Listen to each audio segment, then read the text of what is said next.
કરજણ ધારાસભ્ય કાર્યાલય ખાતે વયવંદના કાર્ડ કેમ્પ યોજાયો।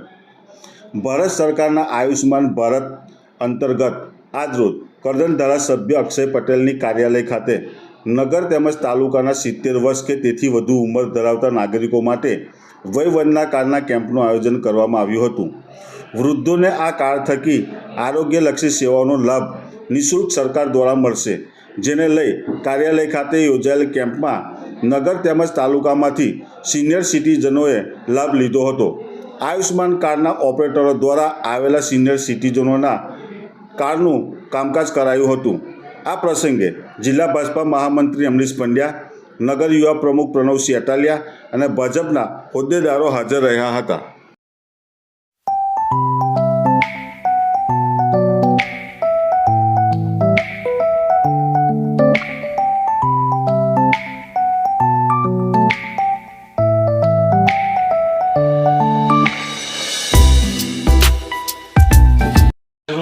આયુષ્માન ભારત સરકારની જે યોજના છે તેના અંતર્ગત વયવંદના યોજના હેઠળ 70 કે તેથી વધુ વર્ષના ઉંમરની વ્યક્તિઓ માટે સરકાર 10 લાખ સુધીની સહાય આપી રહી છે। 5 લાખ ગુજરાત સરકાર અને 5 લાખ કેન્દ્ર સરકાર તે હેઠળ આજરોજ ધારાસભ્ય શ્રી અક્ષયભાઈ પટેલના કાર્યાલય ખાતે ભારતીય જનતા પાર્ટીના કાર્યકરો તમામ વોર્ડમાંથી જુદા જુદા 70 કે તેથી વધુ વયના ઉંમરના લોકોને લાવીને આ કાર્ડ નોંધણી કરાવી રહ્યા છે અને આનો લાભ જેટલામાં જેટલો વધારે મળે પ્રજાને એના માટે સતત પ્રયત્નશીલ રહ્યા છે।